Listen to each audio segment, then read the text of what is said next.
And therefore, Europe, or rather Israel, is seen as this beloved country. And the Israelis themselves have not hesitated to go back to history and to go back to the Torah and say that we are chosen of God.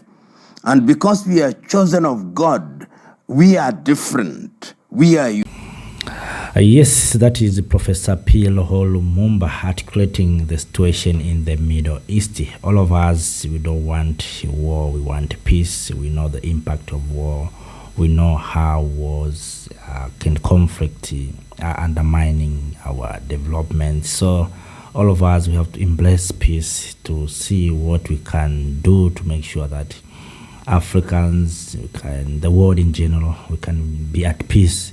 We want peace in general. We wish these two sides to find the way to come together, to negotiate, to find diplomatic way to solve this issue. And you know, I've been saying this many times, that we Africans, we have holding these foreign military bases. And when it comes to World War III, the first continent to be affected will be Africa. Yes, we think that maybe this powerful nation will fight there. No, they will use Africa as a neutral ground, because these bases that have been installed here in the continent of Africa will be used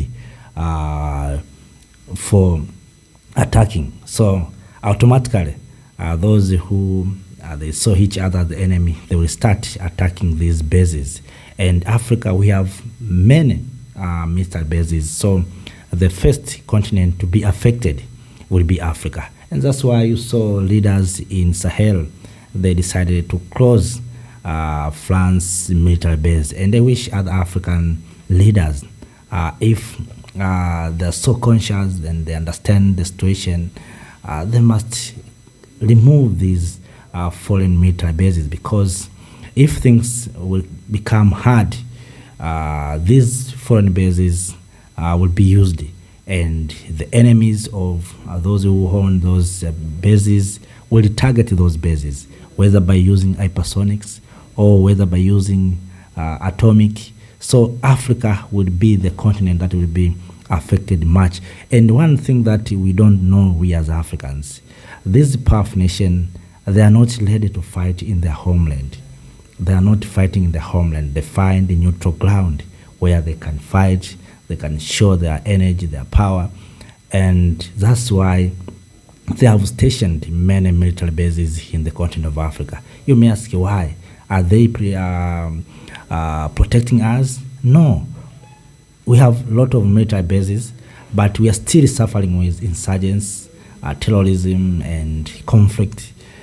While we have a lot of military bases, every powerful nation has military bases here in the continent of Africa. And these countries are high intelligence agencies. They have technologies. They have almost everything.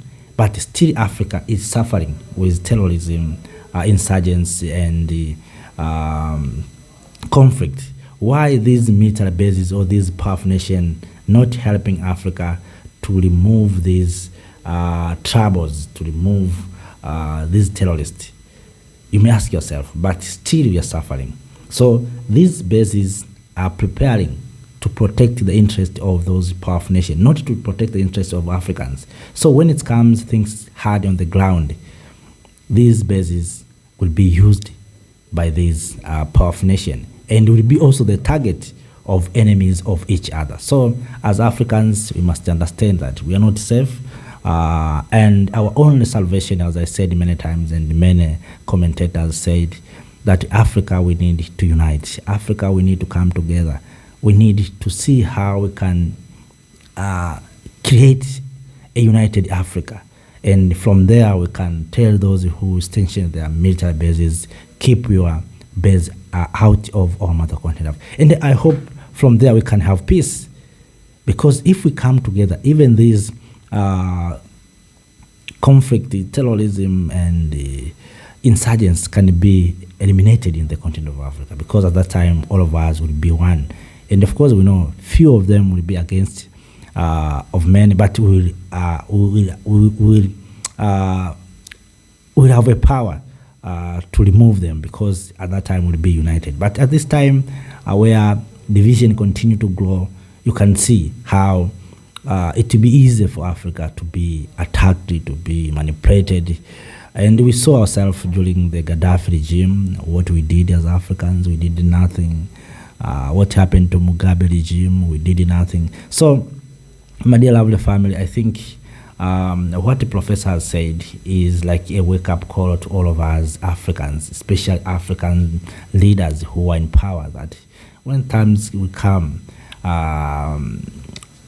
these bases that are in the continent of Africa will be used and will be the target. So I think we need to find a way to see how we can tell those who station these bases to close those bases, because we are not in a good condition, we are not in a good...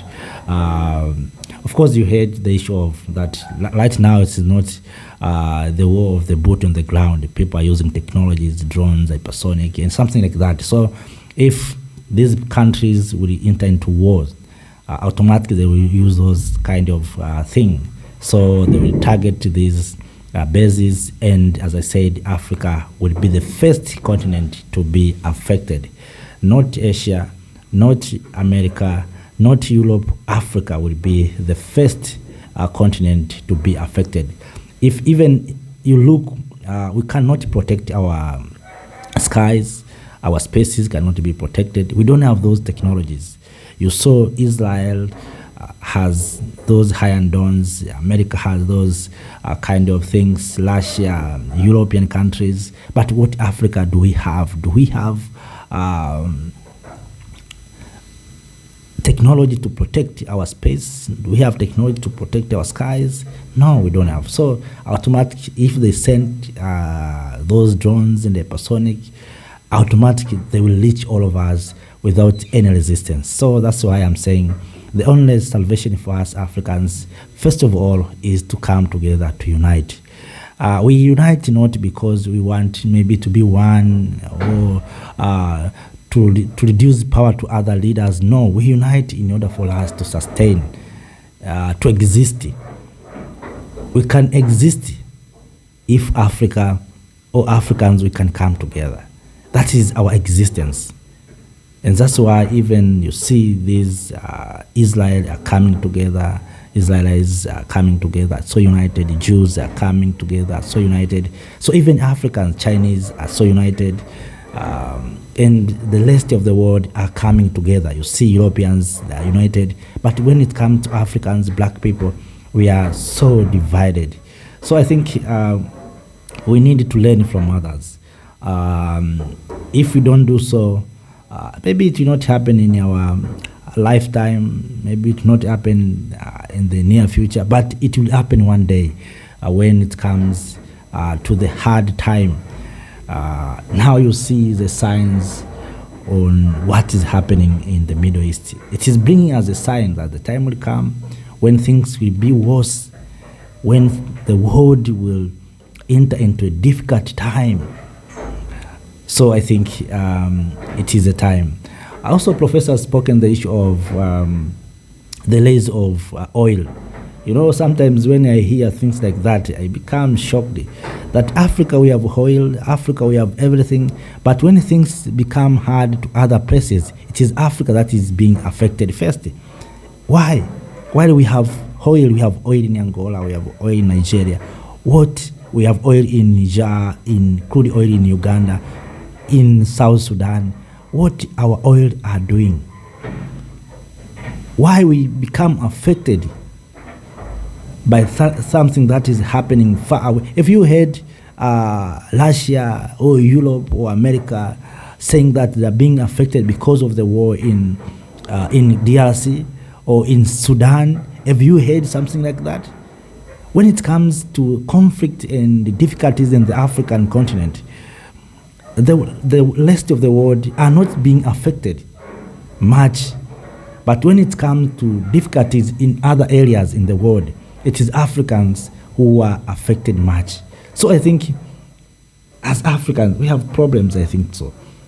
So how can we be affected with the rise of price of oil while we have our own oil here in Nigeria, in Angola, in Uganda, in South Sudan, in Namibia? Why don't we use our own oil here in the continent of Africa? Refine it, processing that oil and other resources. Why don't we add value and process it here in the continent of Africa? So for how long will we Africans continue to suffer? I think it doesn't make sense when you see something happening far away from us and it's we who are being affected. When things happening to us, also we become affected. So we have to change those narratives, I think so. So dear lovely family, friends, fellow Africans, it's my hope that you heard a lot, you have something maybe to share with us. If you have, please do so through the comment section. Make sure that you like the video and also you share this video to other Africans so that the message can reach many Africans, so that all of us can have a common understanding on what is going on in the continent of Africa and in the world in general. My dear lovely family, all of us, we wish to see peace is emerging. Peace is everything. Even we Africans, if peace is not in the other side, of course we'll be affected. How? Because we are not going to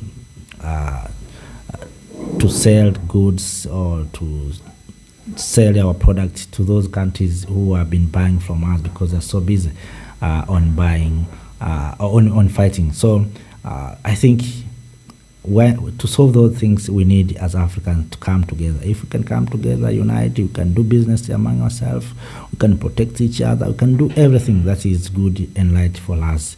Then we can look outside. But all in all, our family, friends, fellow Africans, unity is very important. Unity to the continent of Africa is more than important. And I wish politicians have to understand this. Thank you.